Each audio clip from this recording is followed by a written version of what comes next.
Welcome once again to the Radical Imagination. I'm your host, Jim Vrettos. I'm a sociologist at John Jay College. I'm so glad you're here to visit us again on our show, which seeks to imagine transformative change and help bring it about. I hope you've all had a chance to view our interview with Jill Stein, who we had on last week, the Green Party presidential candidate.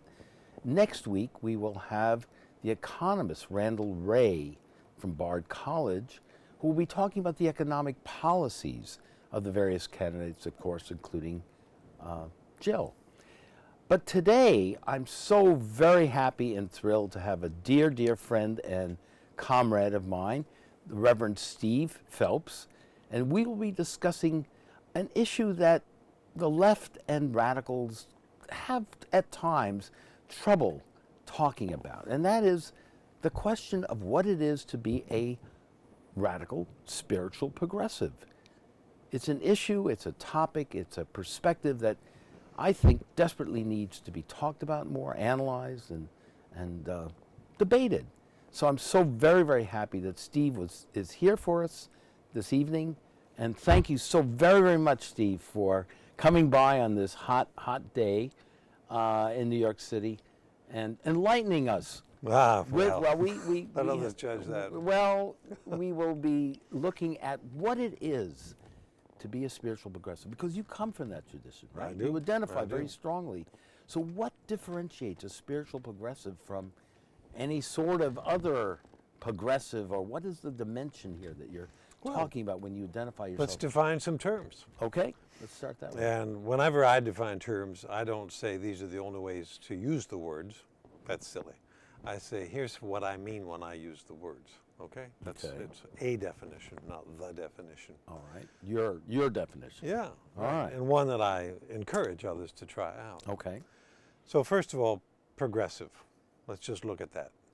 Why is that word valuable? It's been around for 120 years almost, and had a certain meaning at the turn of from 19th into 20th century. Mm-hmm. The progressive movement was strong, and interestingly, it was strong in restricting an extraordinary accumulation of wealth in the 1% of 120 some years ago, the robber barons, the Gilded Age, all of that.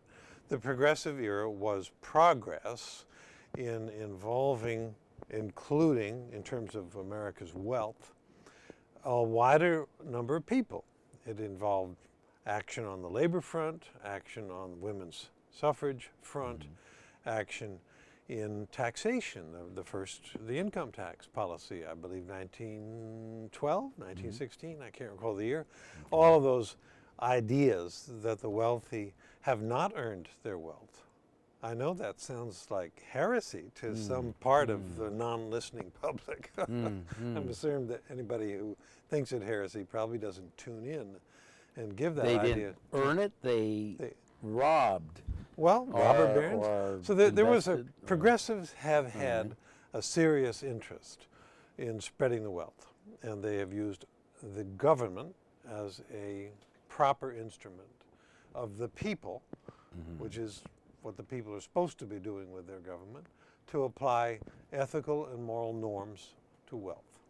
And who were the religious or spiritual leaders of their time? Of that time? Of that time that was really pushing that. I'm not a historian. I obviously know a lot about religious history. I mean, it's typical that pastors have learned a fair bit.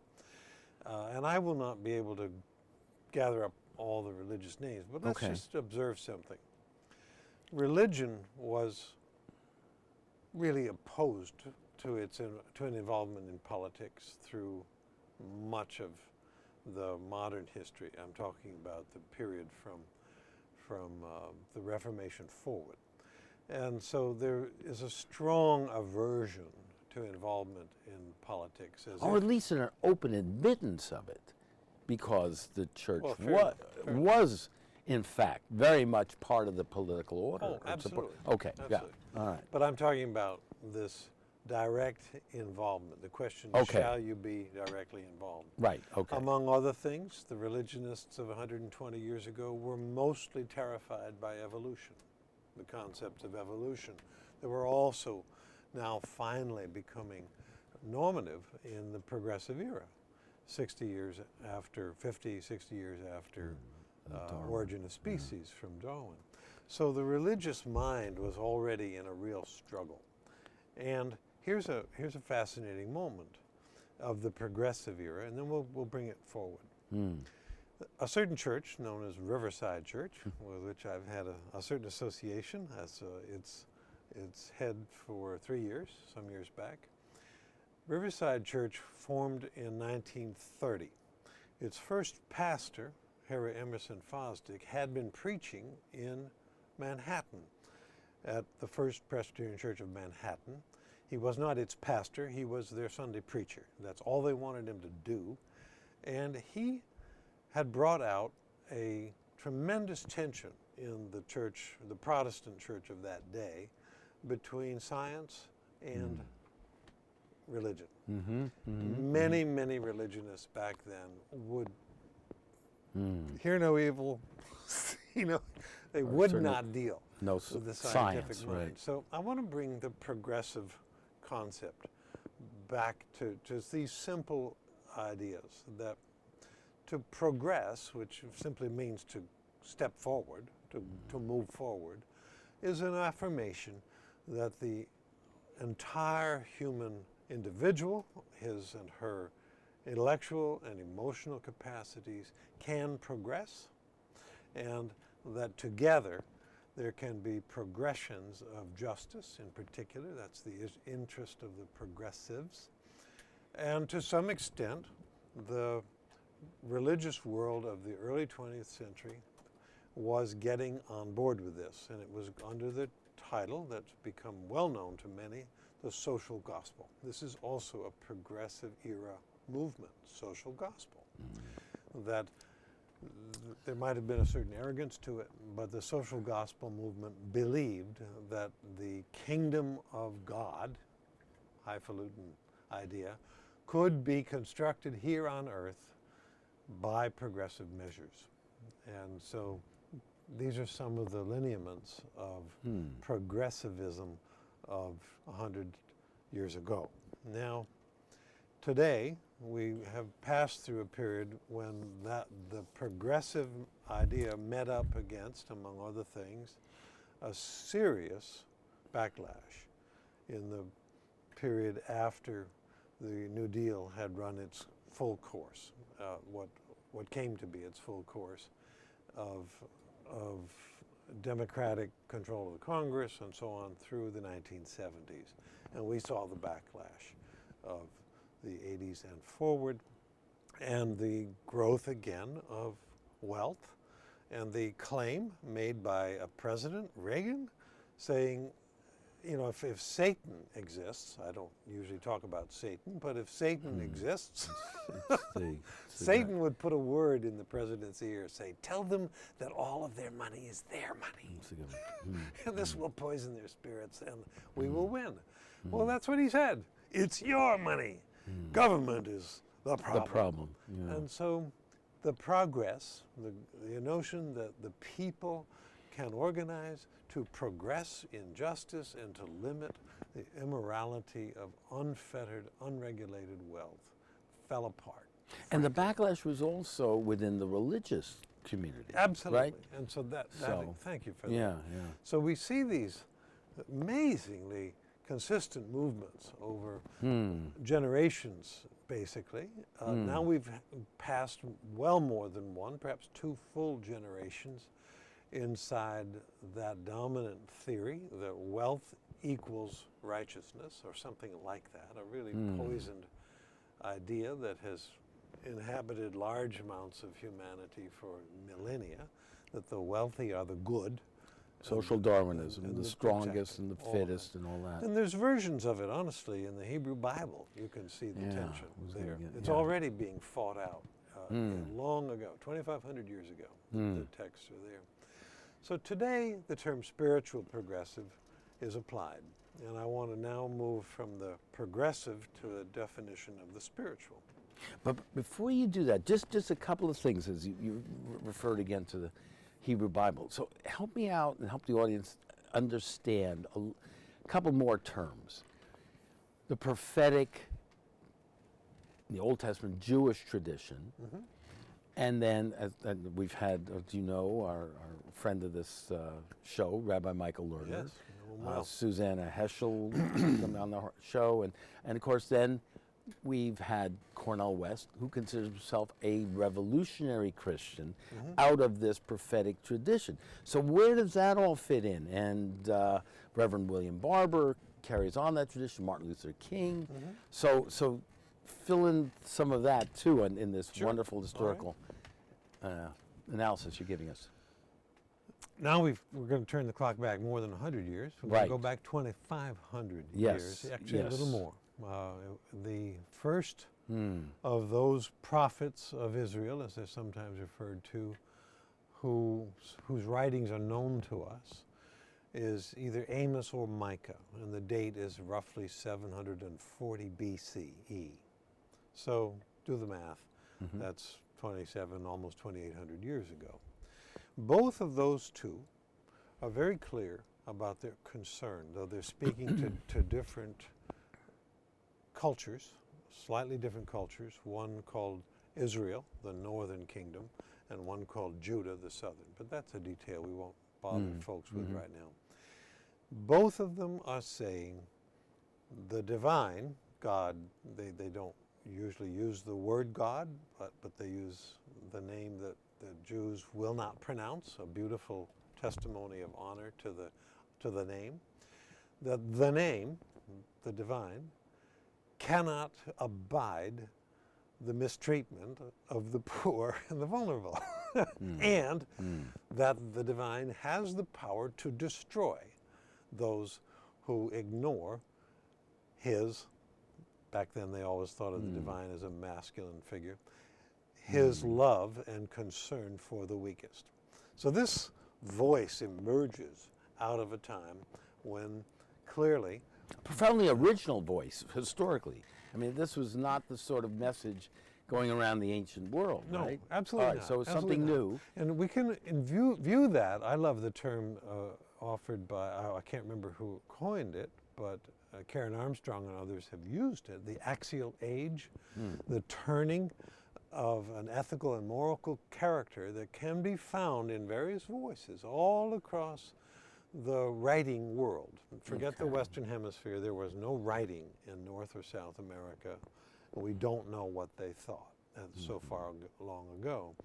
But in the period roughly from 800 BC to roughly 600 AD, i.e. the time of the founding of Islam, there is a flowering of moral, ethical codification. Here's how to behave. In response to the enormous, profound suffering, right, of the ancient Israelites and their slavery and so on. Is that part of we're now talking about happening in India, happening Also, in China, right, okay. happening in Greece. That's a great We're point. including Okay. all these regions where I see. civilization is advancing. Okay. So I Important prefer, point, yeah. very much in the line of the work of Don Beck and Ken Wilber and some others, I find it very meaningful to think of the world, the consciousness of humans awakening to the reality of the other, which is not simply a contest between one human and another, which is, I wonder if I have enough strength to take you out and take your stuff. And that's animal consciousness. We humans obviously are enthralled to that because we do a lot of it. I wonder if I have enough strength. I think I do. I think I'll take you out. We win. I mean, we even have a certain person in the screens every day now saying, we'll win, win. We're weak, we'll win. Well, that animal consciousness obviously has been with us forever. Long ago, the prophetic tradition is Israel's extraordinary contribution to the awakening of consciousness that's saying, no, the human being, every human being, no matter how vulnerable, how poor, how marginalized, is a real being that deserves equality, if you will. And with particular ourselves. identification of. Yes. And that's what Cornell calls Right. radical love. The identification with the most disenfranchised Right. of us all. For one reason. Yeah. A recognition that the mystery of the other's creation is something irreducible. It can't be accounted for. You're not just a sum of body and plasma electrons that can be wiped out by me because I'm stronger than you. That's what we will call moral defect. To have such an attitude toward the other human that since I can control you, I will control you, and I, the lion, will benefit from eating you, the baboon, or whatever it is. So we're moving from mythology to religion, in a sense, and then later with the ancient Greeks to philosophy, a philosophical expression of justice too that begins to. So it's reasonable to say that the concepts of love and justice, as we mean them today, emerged upon the civilizations and were codified in a fairly narrow set of centuries about 3,000 to 2,000 years ago, and a little less. That happened. Now, that doesn't mean that humans got accustomed to love or justice. That sentence hardly needs to be expanded. I'm not going to expand on it. But I will say that today, in a political context where we understand, many of us believe that justice cannot be achieved without the application of governmental justice. In other words, if you let government do whatever it wants, bad things will happen to many, many people. A government needs to be regulated. Moral direction, yes, vision, if you will. The people need to express their own consciousness through their government. That's called democracy. That was discovered a few hundred years ago. Let's leave Greece out of it. They tried it. They tried and made some contributions. Contributions. Okay, we got it. But it became thematic, at least to Western nations. But honestly, it's been picked up all over the world sometimes. As our consciousness must be expressed through rules of law. And now here we are in the 21st century, and this term spiritual progressive has become interesting to a few tens of thousands or millions of us in the last 2 to 3 decades. Here's why. And this again cuts through religious belief systems. Sure it does. As you point out. That's very important. And that's because we're going to come at the word sectarian spiritual. and so on. We're going to come at the word spiritual for a second. Right. A progressive can be a person who believes that she has, through her wits and attention to the world, seen what progress ought to be made in justice, and therefore understands, as Sam Harris or Richard Dawkins argue, foolishly in my opinion, but argue in their famous books of about 6 or 10 years ago, that morality is obvious. You recognize that another person is a person, and therefore whatever I want for you, and it should be that easy, and who needs any systems? Morality is simple. And they're arguing this. That's what they say. Okay. And religion is completely unnecessary. Outdated in terms of moral vision. That's generally what they're saying. And that the sciences, social science now is more of the language, empirical-based, data-driven analysis that helps us understand what is to be done. Sure. The secular priests, as they become. And all of it, I'm tapping my temple, because the temple, the mind, is that's your Jewish alleged to be bright enough to figure it out. And so let's figure it out and get on with our politics. Rational logic. Yeah, rational and reductionist, in the sense that there's no querying of the mystery. Well, where did my mind come from, and why is it trustworthy, and so on and so forth. None of that is really asked generally. And truth then is never final. It's a process. There's a hypothesis. You've got to accumulate the data. It's always still never finalized. And I'm not really arguing with that. I think it Okay. never is finalized, and I'm always nervous when people say, I have the final solution. Even the spiritual Right, answer, which right. So this based on belief. the word spiritual, which means a host of things to different people. Again, I'm going to tender my definition, which I hope is so basic that anybody who has different definitions will say, oh, well, I understand. Common sense. They'll understand why this word is needed in an understanding of what a human is and what a human is for.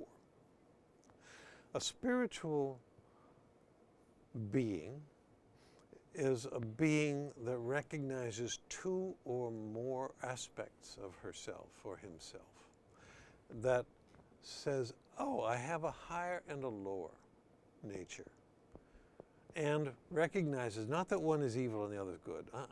Okay, not that language. We don't need that language. But right. higher and lower. Higher and lower. That there are. Based on what judgment? It's an experience. I experience. So, for A example, higher level if I say of existence. If I say after I've been to a party and I did something dumb, I hate it when I do that.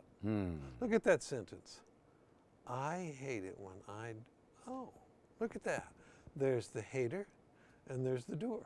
Those are not the same person. The I who hates it when I do that are two different people. That is the beginning of a spiritual being, is a recognition that I have a higher and a lower. There's part of me that knows I want to be here more. I want to be freer, to function like this. Less hateful? Whatever. Any of those aspects of more greater freedom, less emotional reactivity. Let's put it that way. The spiritual progressive is a person who acknowledges that the mind is not an adequate source for figuring out how to progress toward justice. That actually the inner being of every person must become more vulnerable, more supple, more open to the mystery of my recognition of the reality of you. And therefore, in principle, being more open to recognizing the humanity of Others. anyone. Not just everyone, but anyone. Anyone. Including a person for whom you can conceive almost no emotional reaction other than fear and hatred. And to begin to conceive, a spiritual begins to conceive, actually, I think I have freedom to relate differently to Donald Trump than with my emotional animal fear reaction, whatever that is, or any, you name it. The spiritual puts this element of human being, of human nature, into the progressive political context and says the inwardness of an individual needs to provide the source for his and her hope that the plans are wise, rather than I'm smart, I've looked over the past, I know what to do. There's a greater humility. I hope that I am a vessel and that my higher nature can become freer to show me how to relate to all human beings effectively, including through the policies that I support. So one lives in hope that Brother Donald, part of the species that we need to love, every single last one of us, but we disagree with, and say to Brother Donald, you haven't reached the level of understanding and justice that we would hope you would, and we would like to have that dialogue. That's with the spiritual. That's a piece of it. Okay. And all right. That we're having recognizing that we're not likely to have that conversation. But we want to bring this incredible vision that you're describing here to this struggle that America is going through, right? Yeah. For its very soul, for its future, for its economic, political future, and so on. True. And how do we do that? And at the same time, I don't know if you had a chance to read my piece called The Real Meaning of the 2016 Presidential Contest. In there, I argue, essentially, I don't use the term spiritual progressive in there, but I do strongly argue for this idea referenced a moment ago, 10 minutes ago, consciousness emerging. that there's great, and I define consciousness as a greater or lesser, for lower consciousness, a greater or lesser degree of freedom from emotions and thoughts, enabling one to choose how she will respond to given stimuli and situations. Greater internal freedom. That's the claim that we're making, that a person needs, that all humans benefit from having more freedom rather than being more reactive. And the way to achieve that is through Generally, these higher levels of consciousness, generally the spiritual traditions, which some- you can learn from the spiritual exactly, traditions. and we're not going to get. I'm not going to get into that right now. because we're not getting it. We cannot get it from the social sciences, from the sciences. No, It's limited, right? Very. Okay, all right. We want to understand. So there are this dimension needs patterns. to be added to the human experience. Or I should, since added is Or- not the point of view of the spiritual traditions. They've been here forever. Yeah, got it. Right. They Okay. no, It's my they social don't science. flee so rapidly. Right. We've all seen that religion is nuts in the hands of small-minded persons, can be, and right. and causes people, or I should say, helps them justify terrible injustices. But We're there not are, even there are arguing that. levels of consciousness too. They're saying, hey, you may disagree with this, but we're doing what we think needs to be done. I understand. And I so submit. who guides us here into terms of which consciousness is higher or lower? Well, I mean, I'm you know, saying Hitler thought he was- freedom Okay. is the sign. Freedom. All right. You got Freedom, explain it. inward freedom to choose how to respond so that you Sounds a little recognize Freudian here. the reality of the other. If Hitler says, or some other pretender to immense power says, I'm free, I can hurt whomever I want. Let's be plain. To be talking always about winning and crushing and demand, this is the language of an animal. That's what animals say. I can crush. Right. I have the power to kill you. I will now eat you. But isn't freedom also something that's very difficult for a lot of people to deal with? Of course, and that's So, why yeah. we have, I think that those who wish to lead, and I'm not talking about electeds, electeds are followers, leaders, will benefit from acknowledging levels of consciousness as a feature of large populations, that some are at a higher level and some are at a lower level, and that the contest is political and it's serious and it can be deadly, because the lower are more used to killing to get their way and other kinds of coercion, and higher consciousness is less, desires to use less coercion and less, leading ultimately, one hopes, to peace, more peace. But So- it's easy to tap those fears, Yeah. as we see in the political question. campaign, No with the question. confusion and the disappointments and the rage and so on, and point fingers and create scapegoats. And we then go back to a belief system that we thought we had overcome. That's true. And That's true. resorting to scapegoats and racism and so on.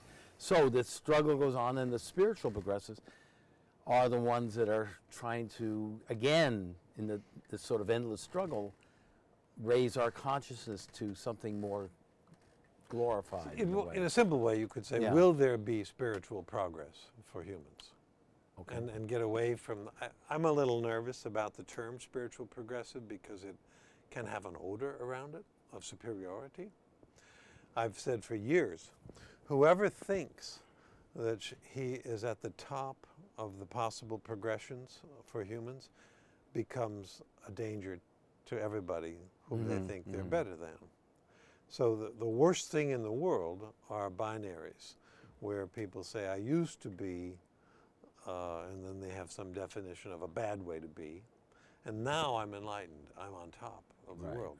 Those binaries, and one that Christians are addicted to is, I used to be unsaved and now I'm saved. Holier than thou. All of yeah, that sort of. But even if somebody said, I used to be a Republican and now I'm a Democrat, or the reverse, if they're into binaries, they're going to end up stinking to high heavens. Everybody will, all of us. When we're in binaries, we stink. And the reason is we don't recognize humbly that our spiritual consciousness is calling us higher still. There's a ways to go. And my own weakness, inability to understand, my limited vision, to accept all of that is part of spiritual life. To humble oneself in a sense and Absolutely. be in awe of the mystery. But let's make it a little more concrete. When you look at Black Lives Matter movement, Yeah. is this what partly what you have in mind as efforts by these incredibly courageous young people trying to direct our consciousness to economic and political and moral privilege, if you will, and finding such resistance? What was the song, Resistance from Behind? And again, the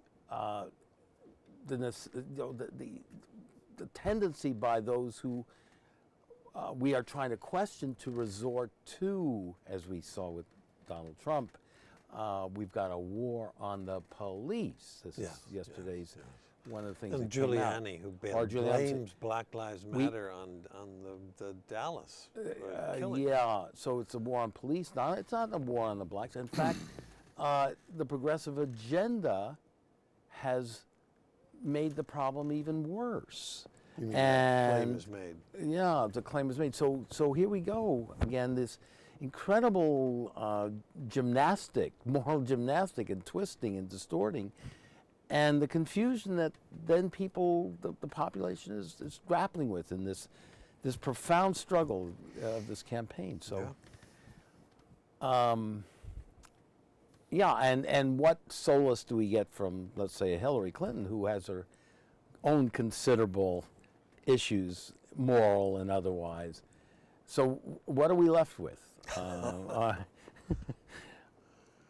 Well, first of all, a word about both Bernie and Hillary. Okay. Oddly enough, both of those white throats choked on the word Black Lives Matter when they were first asked to affirm it back in 2015.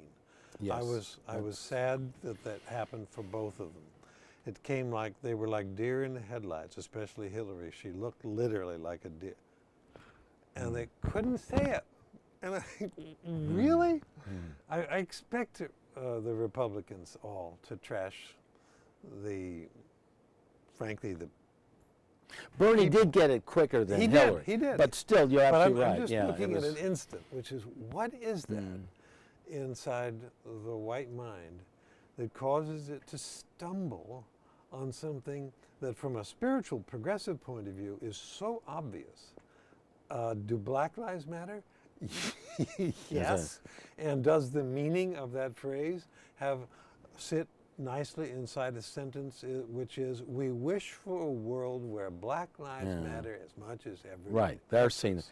And I don't think you quite meant when you said white mind. I mean, a mind that is inundated with the history of white privilege. Thank you. Yeah, right. Thank you for the correction. Right. But those two representatives, right. You're right. Bernie got over it sooner, and then she got over it too. Stein gets it much quicker than all of them. Surprised.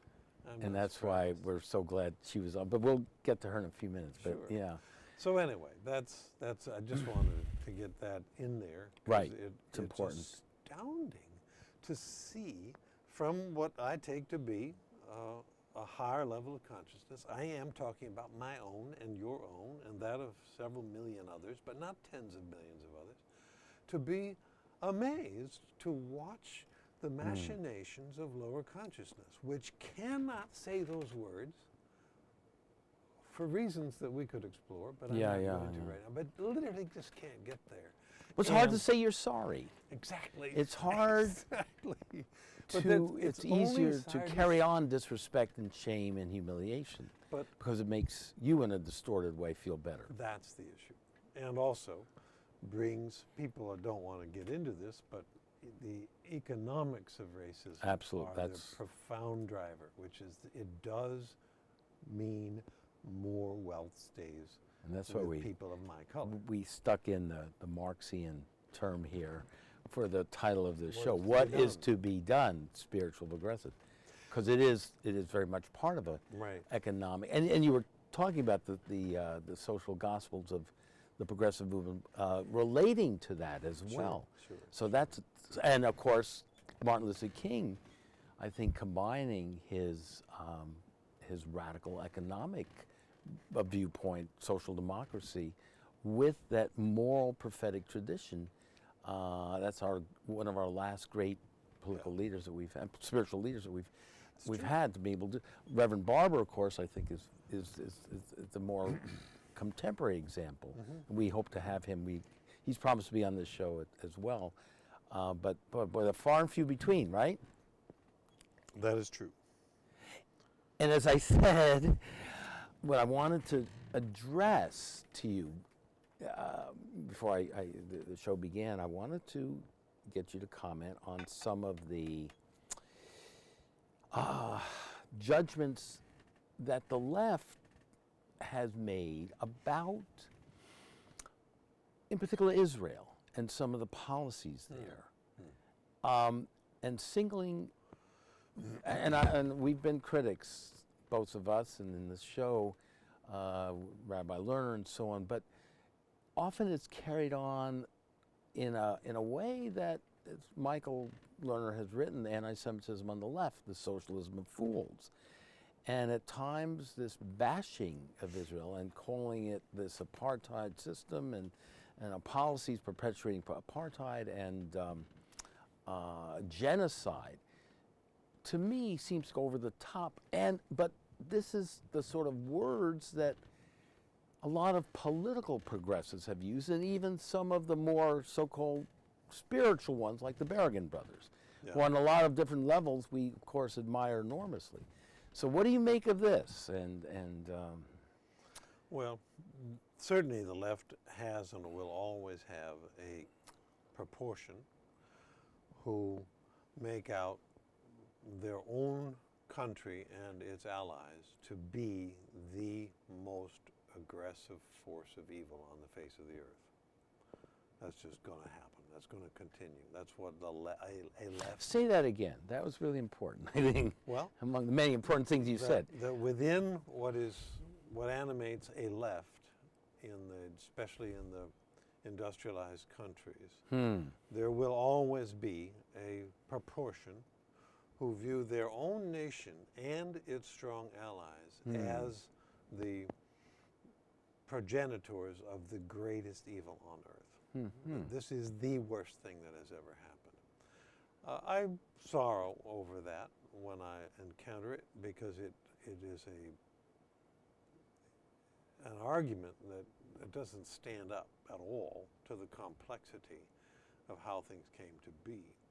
Now, I'm not going to make any... And it's distorting that spiritual progressive message well, I think that so. I think you've tried to express. I think so.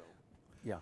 Now, I'm the attempt to be first, in case anybody beats me to it, to expressing edgeless remorse for the West's greed that has led it to slaughter from almost the first day that Christopher Columbus landed on this side of the Part of the European Atlantic. tradition. It is Absolutely. unquestionable. Imperialism, And colonialism. it's been done with the blessing of the church Yep. from the 15th century forward. It's a grievous story, and white people tend not to know it or want to talk about it. When Michelle Obama said something about slaves having built the White House in her comment at the Democratic National Convention recently, Bill O'Reilly, among others, I'm sure you ran into that. He jumped right on it. He can't stand to hear the word slavery mentioned anywhere at all. It's like, can't you people get over that? It's amazing. That's Irish, right? He even said, I'm sure the slaves were hired at a decent wage. Yeah. I mean, wow. But So you this asked about pretty Israel. deep stuff. Yeah. So yeah. one of the features of focusing on the behavior of Israel toward the Palestinians that fascinates me, because I share it actually, is that as a Christian, I consider Israel to be one of my forebears. It is not in the flesh, if you will, but in the spirit, which is the issue we're talking about. Mm-hmm. The great vision of Israel to be, I'm quoting from Genesis 12.3, where the divine is said to be speaking with the patriarch Abram, and gives Abram 3 basic promises. You're going to be safe, you're going to be numerous, safe in land, you're going to be numerous, and you're going to be a blessing to all families on the earth. A light unto the nations. Yes. And I have argued in many places that the promises that you're going to be safe and you're going to be a blessing do not come from God. Sorry. Show me a chipmunk that does not pray to be safe and to be numerous. Show me a sea anemone that does not wish for a safe rock and an ability to offer more sea anemones. Every creature on earth wants those 2 things. But I'm trying to picture this chipmunk praying. I thought it was a wonderful vision here. Okay, go ahead. Sorry. But- all right. who prays to be so overthrown as to become a blessing to everyone else? Yeah. And that's Israel's original prayer. We will become a blessing to everyone. I do not see the state of Israel concerned to be a blessing to Palestinians. I don't see it.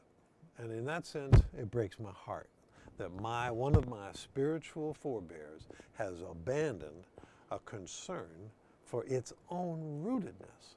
And the hardening of its heart. A hardening of the heart. I was very pleased to be in the presence of Shimon Peres in an interview.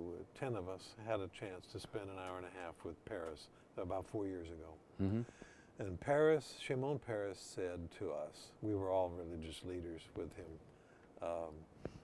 and we were in Jerusalem, and he said, the Jew was not created to dominate others. And then he went on to say that unless we are connected to our scriptural tradition, we will fail. Well, that's what I believe too. And Michael Lerner, bless his heart, when he saw me put these ideas together, he said, you may hold that view, but be aware that there are many Israelis who completely disagree that they have anything to do with historic Judaism. That's not their call. They're there to defend their land, and they want a secular state, and they don't wish to have Christians or anybody else tell them that they have some duty to an ancient moral code. They say, we don't. They've broken that, and you can't force them to rebuild it. What about the Orthodox too, the settler movement? well, what about that in Haredi terms of the Hebrew scriptures that they read into that? Well, they read literally. Right, literally. I consider Okay. anyone who reads their scriptures literally to be an imperialist who endangers the world. Anybody. You must not read scriptures literally unless you want to destroy other people, and then you will have all the justification you want. Okay, to so kill that's people. the extreme on So- the one side. But what about some of the extreme criticisms? Yeah. Does that border on anti-Semitism? In the I'd- left, I'd have to let the people judge that themselves. Okay. I'm always sorry when people say you are an anti-Semite based on resistance to the Israeli government. That saddens me. Right. It makes it impossible to have a conversation. And at least some of the partisans in these debates know that if I trot out the word anti-Semite, I will shut you up, because nobody can stand to have that label and put their face in public. And it actually suppresses the kinds of conversation about moral behavior That's and needed. state behavior that's needed. Absolutely. And so I Agreed. think that the pressures are such that the two extremes actually hurt each other and everybody in between by their terrible invective. I do not support the use of the word genocide Or apartheid. And the reasons have as much to do as anything with the question of the aims, the stated aims of the states. The stated aim of the state of South Africa with apartheid was we shall always control the majority here. Mm-hmm. Well, that's not where Israel has gone, and thankfully. Israel's terrifically painful future is that they don't really have a lot of time to figure out their future, because the fertility among the non-Israeli who are within the borders of the West Bank and their own borders is considerably higher. The Arab population, if we could call them that, Right. is considerably higher than that of most Israelis. And therefore, a time threatens where indeed something apartheid-like could be a formal decision, which is we will control the majority population with our minority power and guns. And, That's such an important distinction you're making. And now, let's. But come we're back- not there yet. No, we're not. But how about we're here in Yeah. America, and we may not have much time either. 10 minutes, actually. Okay, 10 minutes, all right. Ecologically, right, the nuclear clock, as Chomsky's reminding us, is what, 2 minutes to midnight, 3 minutes to midnight? So, I mean, it's a sweltering day here in New York City. I mean, the hottest on record in year and so on. So now we've got some difficult moral choices, consciousness raising, economic, political decisions to make. And you knew I was going to ask you this. So where are we at in this campaign? We have our Trumps. We have Clinton. We have Jill Stein, right? We have Johnson. Now, as progressives, do we throw our hearts and minds and energies to Jill Stein? Do we somehow what? Try to work within the Democratic Hillary establishment in the hopes of raising consciousness there, or, you know, establishing some sort of political, economic strongholds perhaps, and then moving on from there like Robert Reich was talking. I'm How very- does the spiritual progressives help us Yeah. understand this enormous moral dilemma? It is, all of that. Even Bernie, of course, has said too, the way to deal with the Trump is through a true progressive agenda, which Yep. you're going to have to admit, I think, right, is Jill Stein. There's a movement just getting underway Oh, yeah. called Tell me. Brand New Congress. Brand New Congress is a movement. I've contributed to it just recently. I just found out about it a few days ago. Right. Has the aim of finding 400 progressives to run in 400 congressional districts in whatever party structure seems most likely to win, and therefore to show to the people of America through media, if the media cooperate, and often they don't. They are not interested in, well, I'm not going to get off on the media right now. Yeah. But without media attention, then this would fail. But the idea that 400 races are actually are happening with joined heart and mind. But you said, I heard you say, whatever structure. Now that's vague. In other words, could be a third party. In particular congressional district, I understand. do what's most practical is the Practical, correct- pragmatic. Okay, now how morally enlightened is that? I mean, in other words, okay, so you're saying work within the Democratic Party if that seems the most practical thing to do. If not, But what are you saying? Practical on the platform of the Okay. progressive agenda I of see. the 400 of the brand new Congress. So there are going to be 6 or 15 ideas that we will form as to what the progressive agenda is. And when we come along to Jerry Nadler in the Upper West Side and we say, Mr. Nadler, this is the progressive agenda. Do you sign I on see. with all parts of this? Yes, I do, he and says then- yes. He says yes, Or he no, says I no. don't. If he says I sign on with 6 but not 10, Yeah, then what? then the decision: do we run somebody else? Because We it's, run you. You're Upper West Side, right? No, there we go. Okay, you heard it here. So we're now to 399 people that need to. No, okay, but anyway, I would be willing to consider running. I'd be willing to be your if consultant. if there were a progressive enough agenda. I got it. No, And yeah. so that's one idea. Okay. Now, all right. obviously, we're going to have Some time people for are that? going to Yeah. say, vote your conscience, vote Jill Stein. Okay. And I'm not going to argue with them on the basis of what's a democracy demand and so on. But in our emails of the last week or more, you and I have used that phrase, lesser of two evils. Yes. Well, Important.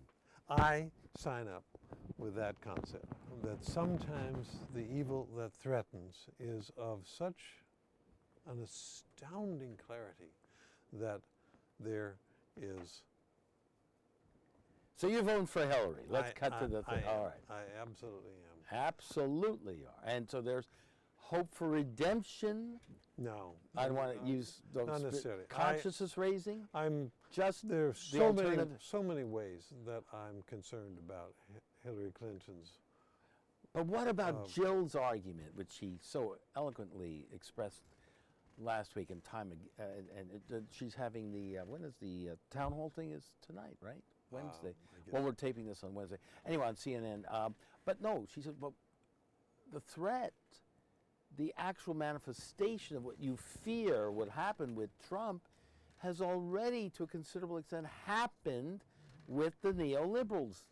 Clinton, Obama has carried on a lot of what Bush didn't even think of doing. So what do you say to that on this moral level here? I'd say, Spiritual level here. as I think I wrote to you, Yes. that there will be trouble with Hillary Clinton, tragedy with Trump. Tragedy. Trouble and So intense a tragedy in terms of catastrophe at the level of war, climate change, ignorance, low consciousness, hatred. We just saw a murder of an imam and his assistant in Queens the other day. I understand. Was this caused by Trump's language? Of course we don't know. Is it plausible? Of course it's plausible that that degree of venom causes a scattering of hatred to arm itself in this crazy gunned up country. Of course. We're a vulnerable country, fragile. The test of higher and lower consciousness is not resolved. And therefore, the higher consciousness decision right now is to shout strongly, low consciousness is not the way we will go. The killer, the ravenous beast will not be our choice.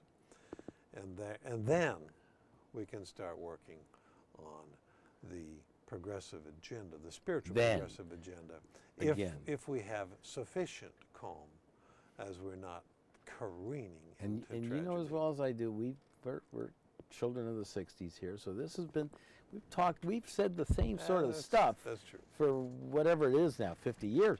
And our dear colleague Cornel West has said, hey, Hillary shouldn't be automatically getting our vote just because we're so fearful of, she's got to win our vote. And so what sort of political, moral pressure, suasion do we have if we're just sort of saying, okay. 2018. It's all about 2018. Okay. So we Maybe we'll actually get part of the Congress changed in 2016, but maybe not. This seems a fair shake that the Senate will no longer be. But I'm not actually interested. I realize our time is short. I want to not overstress the degree to which electoral politics is the leading edge. It is not the great. leading That's what I edge wanted you to come. of a spiritual progressive. Reverend Barber, do you see the energy and hope there that Sure. you're talking? Absolutely. And look what and that's happened. really more the People hope. have been dismissing his work, Yes. but in the last month, Yeah. the voter registration law was North struck Carolina. down in North Carolina. Right. The McCrory's terrible laws against transgender persons have been struck down. This is Barber's work, actually, to heighten consciousness of the other.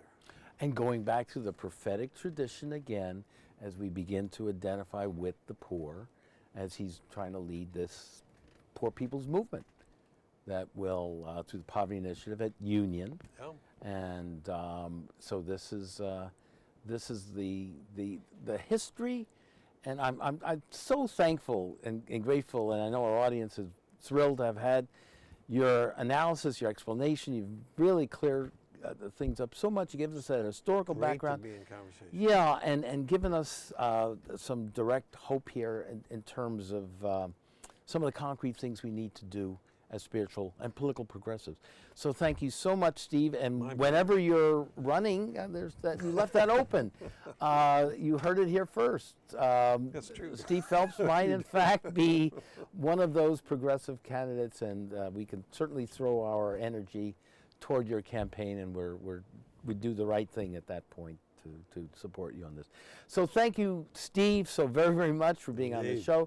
Thank you all for listening to us on The Radical Imagination. See you next week when we will have an economic analysis of the campaign with our friend, Professor Randall Ray. See you next week. Thank you so much for viewing us on The Radical Imagination.